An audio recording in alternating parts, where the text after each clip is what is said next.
Okay, I'm Ken and this is Toby. When I was a teenager Say your age. in Live Oak, Florida, I worked at a supermarket and Toby's aunt was a Melba. cashier there, Melba. And she invited me to come and meet her niece. And they were going to be at a dance after the store closed, blah, blah. And I agreed, and a fellow at the store and I drove over to the dance, and I went in and saw Toby and I asked her to dance, and she turned me down. Why did you turn me down? Because I was tired of dancing and I decided I wouldn't dance for a while. But as soon as he walked away, I realized I'd made a mistake. But then he came back and asked me.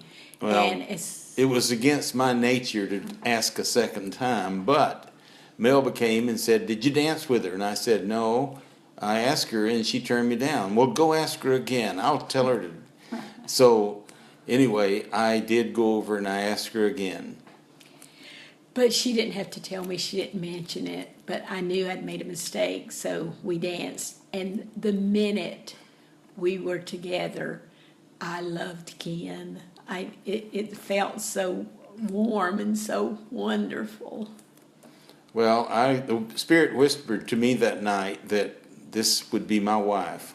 And so I knew from the start that she was special.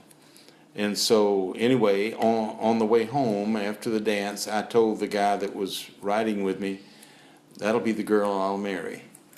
And he thought that was weird. Yeah, because we were 16 years old. So it took a while before we got married, a few years.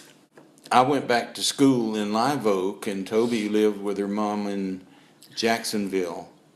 And Well, we didn't see each other until the summer came, and every time I'd go to Live Oak to visit relatives, I would look for Ken, because back then, most folks didn't have a telephone, especially if they lived in the country.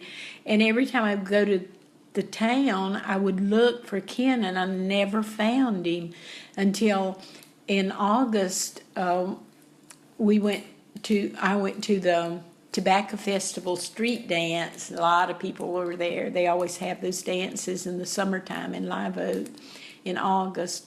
And at the dance, I saw Ken way across on the other side of the dance, and he was with a group of girls.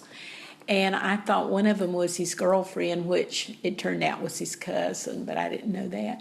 Anyway, in a little bit, he saw me and he came over and we started dancing, and I knew it was all back together. Everything was okay. And then he asked me to go to the dance the next week.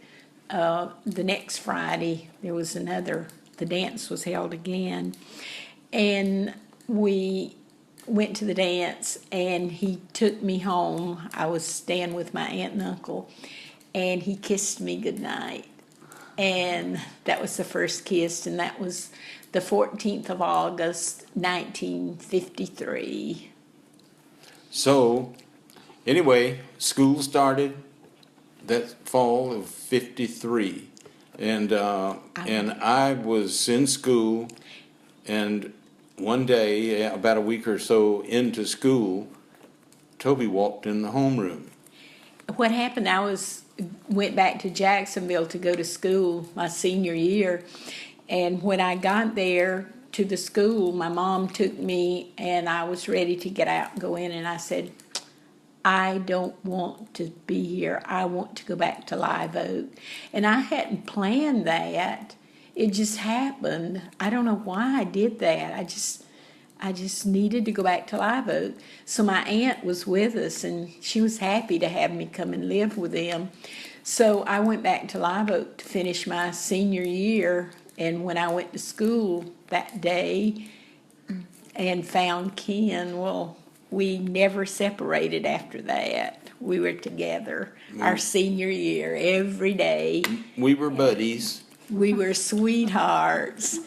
Ken would walk down the hall with his arm around me, and our teacher was an old lady, and she would get on to Ken about putting his arm around me, but that didn't stop him.